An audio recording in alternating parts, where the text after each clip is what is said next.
apparently my research tells me that something north of $17 billion has been spent so far on research into the beta amyloid route. Are you saying that would you suggest that money has been overspent in the wrong direction? I wouldn't I wouldn't put it quite like that. I mean, I wish some of that money had flowed in our direction, I have to say.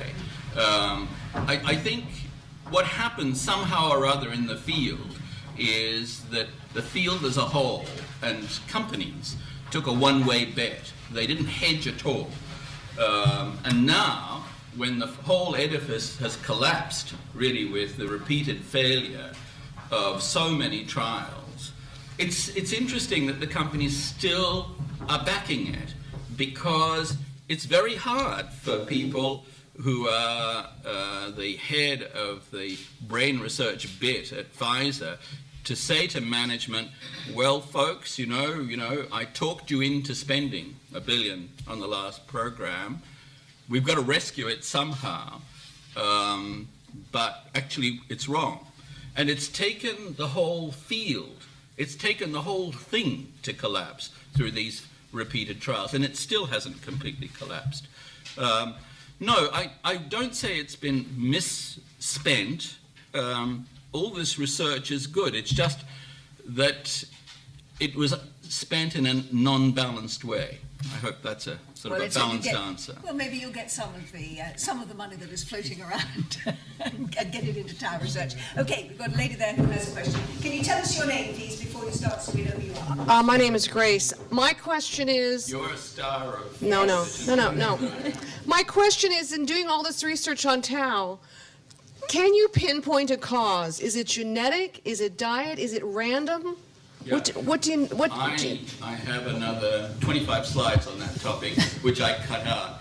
The really simple story is that there is an age-related abnormality in the cell's garbage disposal systems. And it just happens to everybody. Some of this garbage ends up snagging tau and becomes the seed on which it can grow. And that's it. That's the simple story. I mean, it's taken a lot of research to get to that, but that's basically it. So the present generation of drugs that we're working on will try to stop the tau aggregation. Someone cleverer in 10 years' time will look at the garbage disposal system and how to make that more efficient or to block its ability to capture tau. I think that's the real direction of the future. Now, maybe amyloid has a place in there. I don't know. But I think, I mean, what I actually think, no, I won't go into that. It's again, this 25-slide thing. But that's it. Can I just ask you, I mean, was it inherent in your question whether or not this can actually be inherited? Yes. Well, that's what I thought, yes. Yes. What's inherited is... Well, firstly, inherited means that there are now something like 230 different genes which increase your risk of AD. It's not one. There are many, many. So it's what's called polygenic. Now, and probably, well, in fact, there's a paper last year that came out on this that said that many of those somehow converge on this garbage disposal system, which we call the endosomal lysosomal processing pathway, but the garbage disposal system that every cell has. And that just seems to be inefficient in later life. So it's, you know, there's no moral culpability, it's not, you know, there's no poison that you've eaten or something. It's just part and parcel of aging. It's just that society permits us to live longer, wonderful, but it's got to catch up with the concomitants of aging. Our evolutionary pathway was really to favor sex over longevity. So so there's unfinished business in late life that we just have to find the technology to resolve. Okay. Just down here, and then we'll come to the lady there. Hello, good evening. I'm a GP. My name is Alice Wong. Being Chinese, the Tao here is spelled T-A-U, but I know that there's another Tao in this yin and yang thing saying Tao according to Confucius. I just like to know, curious about what exactly is Tao in Long, please. Well, Tao, as you of course know, Tao refers to Lao Tzu and the right way or the just way, but that's not where the name came from. It came from an American researcher who first discovered tau protein in its normal version, in cow brains, in fact, and he was just systematically studying the different proteins which co-purify with microtubules. And he called the first one alpha and the second one beta, and he finally got to the protein tau. So it was just a letter of the Greek alphabet. Okay, we've got a question up at the back there, then I'll come. Was it Richard? No, thank you. Hello, I'm Mina. I'm a carer for my mother, and I just have a sense that there's quite a lot of optimism about the detection of this disease, which is really much harder in elderly people because some forgetfulness and memory loss is what we attribute to aging. My mother wasn't diagnosed by going to the GP or me raising any concerns about her memory. And with mild, moderate Alzheimer's at the age of 87, she's still unless you spend a lot of time with her, you won't see it. She still presents as an elderly lady who sometimes gets just a little bit confused and is sometimes too honest when she wants to tell somebody off at Tesco's. So it concerns me that there isn't almost like an automatic screening program after a certain age, because there will be millions of people in that position. Yeah, that's what has to happen. That's, and we're trying to tool up for that future, develop these very simple tools that can be operationalized in a very simple way. Ima, why don't you talk about that? I was going to say, actually, but also Penny may have something to say on that as well. Penny. I just wanted to add that I think... Can Penny speak first and then Sure. I'll come to you? Yes. Well, I think I sort of covered this in the case studies, where it can be very difficult for people to tease out there's actually something wrong with them as a person, and often it's the people around them that know them better than anybody else in the world that can see that things aren't quite right. And actually then persuading the person to go and get help is hugely difficult. So I think the sort of things that we've been talking about, maybe the awareness within families, obviously raising the awareness in GP surgeries and looking at simpler screening would be really, really helpful. But I think we're a little way from that in the real world. I mean, it's there, but we're not using it yet. And yes, I completely agree with you. It is really, really difficult sometimes to get people to understand that there is something wrong. This day, if I didn't know more about it, I'm very inquisitive with all of this kind of thing, and I look after all of her health, all of her affairs really, but very rigorously in healthcare terms. But if I weren't aware an au fait with a lot of these things, I wouldn't, to this day, I still wouldn't think that she had Alzheimer's. I would think she is an 87-year-old lady who's tired and has lived a long life. Which indeed she may be. Mark, you wanted to make a comment on this? Yeah, actually two things now. One is that in the US there is something developed that's called the 10 warning signs, which is a very simple and helpful tool to distinguish between forgetfulness, what everybody experiences when you're getting older, and really the first symptoms of Alzheimer's and dementia. And interestingly, we were in Croatia some time ago. They've translated in their language. They made cartoons of every of the 10 signs, and I saw the same in Indonesia. So this is something that is spread around the world now. Maybe we as ADI should do something with that as well. Mm. The other thing is that there are two countries, to my knowledge, who really do more systematic screening. We had our conference in Taiwan last year. The city of Taipei does a health screening for everybody over 60, I think. And everybody over 70 gets a few questions about cognition, very basic questions. And if there is some sort of idea that there might be more, then they get a follow-up assessment. But it's I think the only one who really does it for everybody. In France, in the French National Plan, it's now offered that everybody can do a screening, everybody over 70, but it's on a voluntary basis. So then you still need to take the initiative yourself. Here in the UK, there's a lot of debate about it, but nothing's happening yet. The difficulty is, I think, Mark, that a lot of people are in denial about it and actually don't want to know whether or not they have Alzheimer's or dementia because they're still very afraid of it. Emma, this must be something that you've become aware of, isn't it? Yeah, there's lots of different reasons for this. But I think, as you mentioned there, Angela, one of the problems is that people don't actually even go to the GP to complain that there's anything wrong to begin with. And I'm sure everybody's experienced a sort of classic scenario where you have two people, they're exactly the same age. Often they'll be sort of husband and wife.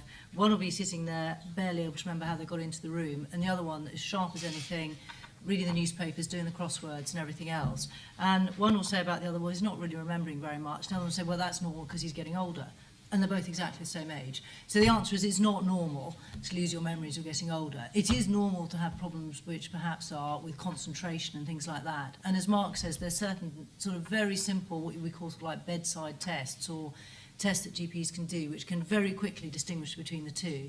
And one of the things which I think is very important is this thing about if somebody goes on their own and says, I'm worried about my memory, there's a completely different set of thought processes going on in the GP's mind.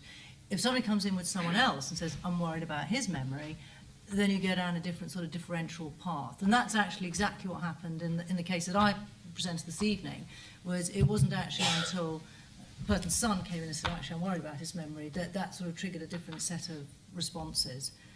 But there's lots of different reasons for it, and education and media sort of helping with the sort of thing is incredibly important. And am I right in thinking that those 10 points that you mentioned, Mark, they can be found on the internet, can't they? I have seen them there, so you might want to take a look at them. I'm going to go over here because the gentleman over here has the microphone. You pass it over. Okay, right. Good evening, Sabina Kelly, patient liaison discharge sister at King Edward VII Hospital, London. I don't know if I picked this up rightly, but I perceived that Tau would be a fairly inexpensive tablet. Would that be right? That's a discussion that, in the community. We as a company will end up having with the payer organisations, NICE in the UK, the various managed healthcare programs in the US, the equivalent in Germany and in France. I mean, the first thing is that people have sunk a lot of capital, risk capital, into this, and that has to be risk. The reward has to be commensurate with the risk, but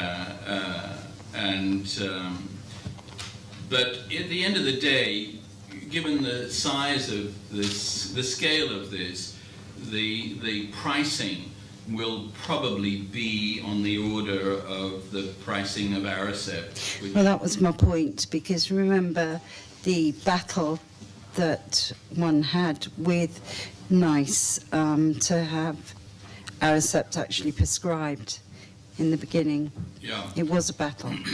And part of that battle came from the fact that the efficacy of Aricept was so low, and that when they did their cost-benefit analysis, in fact, I've reviewed some of these cost-benefit analyses, and the thing that really drives the cost-benefit in a social, in social terms, is how many days or how many weeks do you save from, in respect of transition to nursing home care, because that's a huge increment. That, you know, cost in the community, cost in care, in full-time care, and it depends how you do the analysis, but it ends up being about 2 weeks with Aricept.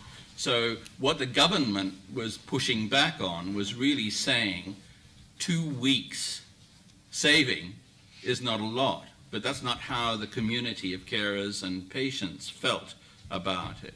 What I hope is that a disease-modifying drug, ours or somebody else's, will make that 2 years, not 2 weeks. And then the cost-benefit analysis will be self-evident. That's what we hope.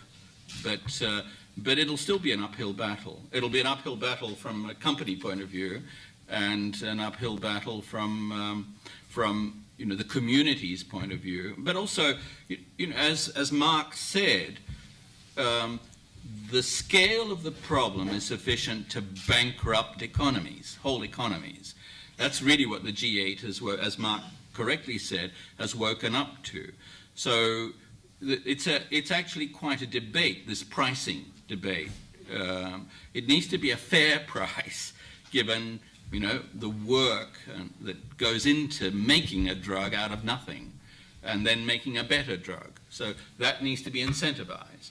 And I do think that the financial implications of dementia worldwide actually will perhaps concentrate the minds of the people on the NICE committee to see that it is worthwhile. I'm interrupting you there, Claude, very briefly, because I know I can see in the front row that we've got Richard and Peter who are actually on the third stage trial at the moment. Very briefly, I just wonder if as you guys are actually involved in the trial of the drug that Claude is talking about, just very briefly from a personal perspective, tell us what advantages or what changes, if any, this has made to you.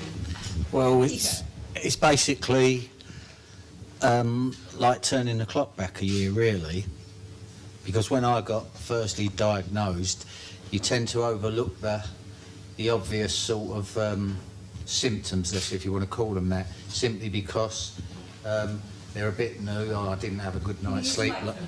Oh, is it not? Yeah, just hold it on to your mic. Oh, sorry. Yeah, you sort of not look for excuses, but things sort of bypass you, and you just, I was maybe a little bit tired and whatever. But you don't imagine, you don't instantly think, oh blimey, I've got Alzheimer's. It doesn't work like that. And what's happened since getting here is that everything's explained to you. I mean, I did make the point in the video, which you didn't have time to show probably, along with my 3 songs I tried to put into it. But basically, it's just a whole. It's a different. Sorry, it's a different sort of outlook you have on it. I'm positive now. It's a chance. If you had to get this fault like dementia, well, Alzheimer's disease, now's the time to get it. That's basically it. Richard, your own personal feelings about how you now feel as a result of being on the trial. Okay, I'm very, very pleased to be on it. I'm very, very lucky that after having seen my GP and got given a very fundamental thing with, identify these 10 people, remember this, we'll ask you a question at the end, and I found my way somehow to a consultant at Haywards Heath who looked at it from a completely different point of view. It gave me a very comprehensive test, a bit of shadow boxing and, all sorts of bits and pieces. And it came up with the fact that, yes, I did have a problem. And like my colleague just said, it is something you forget things, but you think, well, I'm nearly 70, it's got to be expected that I might forget the odd thing. I know. Now I know that.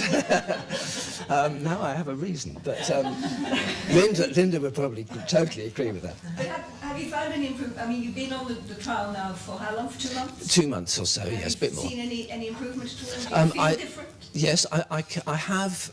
In some areas, I find certain aspects of the tests that I'm given just as difficult as I've always found them. But there are some elements of the test that I find easier. And there is no doubt about that. So, yes, I feel that it is worthwhile and it is actually giving me something. I don't know if it makes a difference. I should say that my mother was the eldest of 4 sisters. And she lived to be 96, and the 2 sisters younger, separated by a couple of years. They all had a congenitive disease, which likely given Alzheimer's as just a catch-all word. So I don't know about it running in families, but that's just a bit of gratuitous information. Well, we hope that the progress continues to progress and So- continue to feel better. But Angela, Lord may have something I to have to make a point here. Yes. This is, firstly, I absolutely should not know patients, okay, who are in this, and that's kind of formally forbidden. Well, you I- saw it on the video. Yeah, but I didn't. Yeah, I didn't know that this was a setup like this. But so I don't know your name and I don't know where you live. But also, please bear in mind, this is a double-blind, placebo-controlled. You may be trial. on the placebos. Yeah. So we just don't know, you know. And of course, I, as CEO of the company, can have fanciful, hopeful notions. The proof of it depends on hard-won data that demonstrates efficacy relative to placebo. And that's why we need the big study, it needs to be global, and so on. So these are vignettes which, as I said in my talk, encourage CEOs such as myself, but that's not the truth. No, it's a tiny part of the story. One more question, if anybody has one. If not, just over there. We'll take one more there. Thank you very much to everyone for your very informative talks, but I somehow feel that I didn't get all my questions answered here today. I'm here with my niece, and we're here because her mum suffers with FTD. Everybody was talking about Alzheimer's and the dementia aspect of that. I was particularly interested in the specialist nurse and the fact that you get involved from the very beginning. That's something that's not even happening with her mum whilst she's being tested. Also, I couldn't quite figure out, apart from the fact that FTD, the behavioural aspect of it is the one that is in your trial, but the other aspects are not. I couldn't quite help but feel, how do you know which aspect of FTD a person has, and if they should get onto such a trial, if they should be so lucky, then what does it really involve? Some people are taking a placebo, some people are taking an actual tablet. What tablet is that? I mean, for your test, I haven't figured that one out yet, and I'm just curious to know the length of time that a person is going to be on such medication, and if there are any side effects and those sorts of things. I mean, yes, it's not, you know, my niece is very concerned about her mum being a guinea pig, and it was very good to see it in a different light as a forerunner, and I think that's something positive that we can take away from here today. But we still haven't really got many answers to our FTD sort of queries that we came with.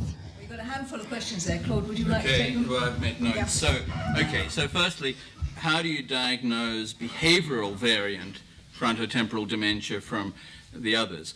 Well, frontotemporal dementia is a cousin of Alzheimer's disease.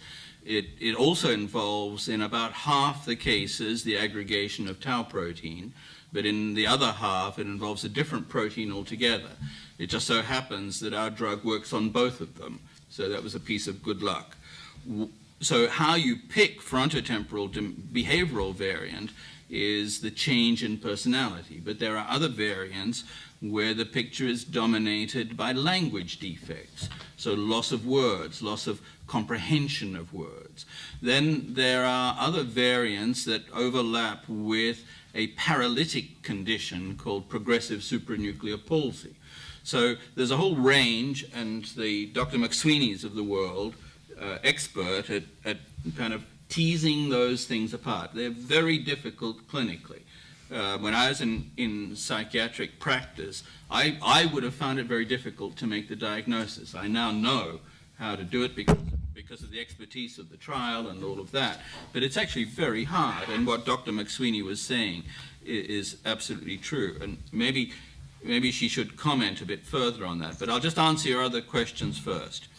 The tablet is, well, it's just a tablet, you know, it's an oval-shaped tablet, and they're made in such a way that neither the doctor nor the patient nor anybody can tell which one's the dummy pill and which one's got the active stuff in it.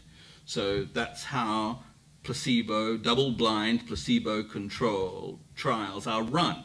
It means that the data have to speak, not our prejudices and preconceptions. Yeah. So unlike, you know, the labeling of a bottle of wine, which determines, and the pricing, which determines how it tastes to you, it can't be like that with drug. It has to be proven, very cold, hard, in the clinic. Now, you asked about side effects. Yes, there are side effects. All drugs have side effects.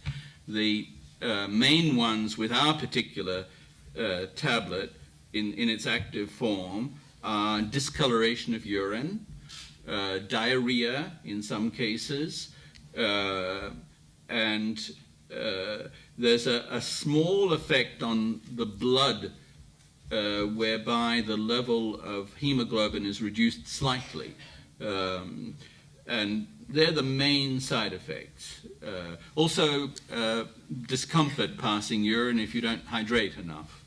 They're the main side effects that we see. Of course, there's lots and lots of little ones, but they're the main ones. But Dr. McSweeney, why don't you, the differential of FTD. Okay. Well, I'd like to think I could do it all myself, but actually it's not like that. It's a combination of investigations and clinical acumen that's required to make these diagnoses, and particularly to distinguish between different forms, for example, of frontotemporal dementia. So it's actually it's the clinical impression from the psychiatrist or neurologist.